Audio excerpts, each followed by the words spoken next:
فوقاهم الله شر ذلك اليوم ولقاهم نضرة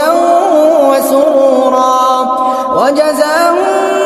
بما صبروا جنة وحريرا متكئين فيها على الأرائك لا يرون فيها شمسا ولا زمهريرا ودانية عليهم ظلالها